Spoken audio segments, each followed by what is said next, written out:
Good morning, good afternoon, good evening, guys. Welcome to this channel Grilling Willing One Step for Better Life.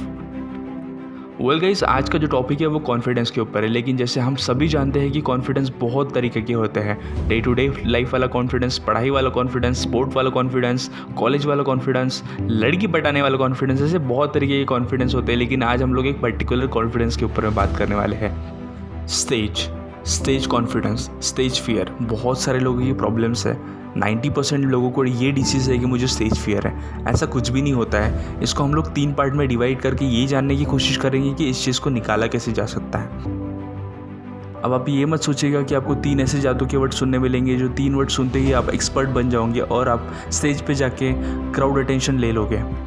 मैं आपको 3 ऐसी common चीज़ें बताऊंगा जो चीज़ें अगर आपने अपने लाइफ में अप्लाई कर लिया तो धीरे धीरे कहीं ना कहीं पे कभी ना कभी आप वो चीज़ कर लोगे। इसकी मैं गारंटी देता हूँ।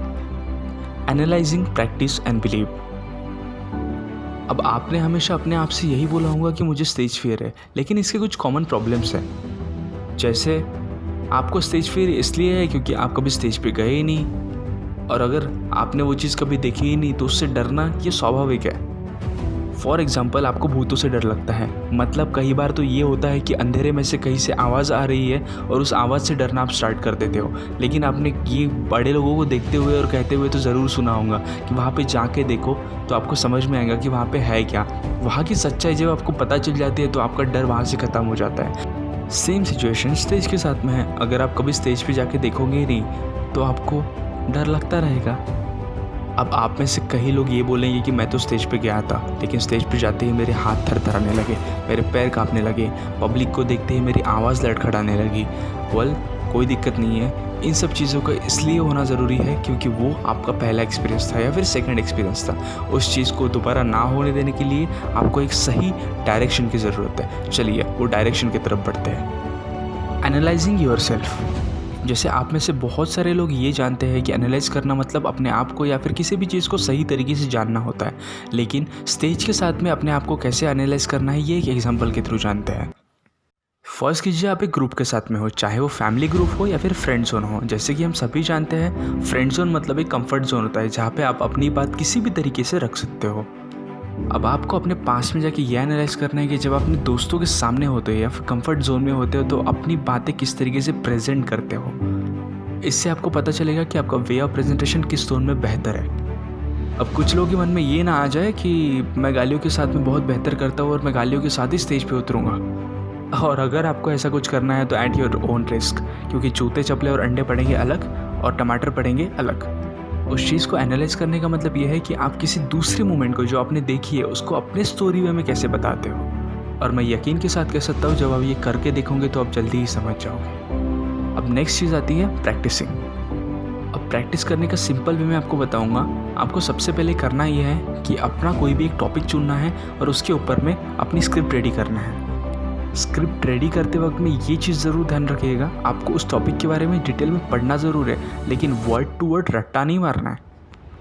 और जैसे हम सभी जानते हैं रट्टा मारने का परिणाम क्या हो सकता है। पेपर में ही कुछ नहीं हो पाता था, पब्लिक के सामने क्या होगा। जब आपकी स्क्रिप्ट रेडी हो जाए तो आप अपनी प्रैक्टिस शुरू कर सकते हो। लेकिन प्रैक्टिस करते वक्त हमेशा ये ध्यान में रखिएगा कि आपके सामने 500 लोग बैठे ज़रूर है। मैं यकीन के साथ कह सकता हूँ, आप जब ये चीज़ करना स्टार्ट कर देंगे तो सेकंड थर्ड अटेम्प्ट में ही आप अपने आप में एक अलग ही कॉन्फिडेंस महसूस करेंगे। इसलिए हम बढ़ते हैं अब नेक्स्ट चीज़ की तरफ, जो कि है बिलीव, जो कि बहुत ज़्यादा इंपॉर्टेंट है। बिलीव करना सबसे इंपॉर्टेंट होगा, क्योंकि जब तक आप अपने आप पे बिलीव नहीं करोगे तब तक आप अपने आप को स्टेज पे सही तरीके से नहीं पाओगे। और जब आप स्टेज पे सबसे पहले जाओगे तो अपने नॉर्मल वॉकिंग से थोड़ी सी स्पीड बढ़ाते हुए आपको वॉक करना है। इससे लोगों को ये पता चलेगा कि आप कितने एनर्जेटिक हो, और इस एनर्जी की उनको कमी महसूस बिल्कुल नहीं होनी चाहिए। आप जब अपना पहला इंटरेक्शन करोगे तो इतने एनर्जी के साथ करिए ताकि लोगों में वो एनर्जी घुस जाए। फर्स्ट कीजिए, अगर आप महाराष्ट्र पब्लिक के सामने बैठे हो या फिर गुजरात पब्लिक के सामने बैठे हो तो फॉर एग्जाम्पल अगर मैं महाराष्ट्र पब्लिक के सामने हो तो मैं यही बोलूँगा कि जय महाराष्ट्र, या फिर गुजरात के सामने बैठे हो तो केम छो गुजरात। जब आप ये पहला इंटरेक्शन करोगे तो आपको अपने गले से नहीं, अपने पेट से आवाज़ निकालनी है। आपको यही एनर्जी आपको पब्लिक की तरफ से एक्सपेक्ट करनी है। अगर पब्लिक पहली बार में रिस्पांस कम देती है तो वापस से उनको उसी टोन में और उसी एनर्जी के साथ में पूछिए कि केम छो गुजरात या फिर जय महाराष्ट्र, और उनको उससे एक्सपेक्ट कीजिए वही एनर्जी, ताकि इससे आपके ऊपर भी एक अलग इफेक्ट पड़ेगा। जितना पब्लिक चिल्लाएंगी, जितना पब्लिक एनर्जेटिक फील करेंगी, जितना पब्लिक स्माइल करेंगी, उतना ही आप कॉन्फिडेंट महसूस करोगे। आपका और पब्लिक का कनेक्शन उसी पहले इंटरेक्शन में बन जाएगा और आपको स्टेज पे और कुछ करने की ज़रूरत नहीं पड़ेगी, क्योंकि तब तक आप अपने स्टेज के हो चुके रहेंगे। आई होप आप सभी लोग ये चीज़ समझ गए होंगे कि कितना ज़रूरी है ये चीज़ करना। मैं ये नहीं कहूँगा कि इस चीज़ को इसी चीज़ के लिए अप्लाई कीजिए, लेकिन आप इस चीज़ का प्रैक्टिस करिए और कोशिश करिए कि कुछ लोगों के सामने जाने का। इससे आपको डे टू डे लाइफ में भी बहुत अच्छे फ़ायदे होंगे। लोगों के सामने किस तरीके से बात करना है, अपना कॉन्फिडेंस बिल्डअप हो जाएगा। अगर आप 4-5 लोगों के सामने अच्छा कुछ प्रेजेंटेशन करते हो तो इससे आपको फ़ायदा होगा।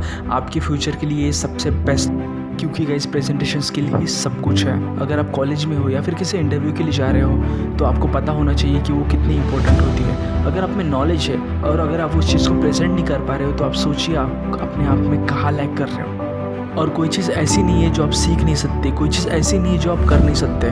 हमेशा बिलीव करते रहिए अपने आप पे और क्रिलिंग विलिंग के साथ में एक लाइन हमेशा याद रखिए, 1 step for better life. Thank you so much.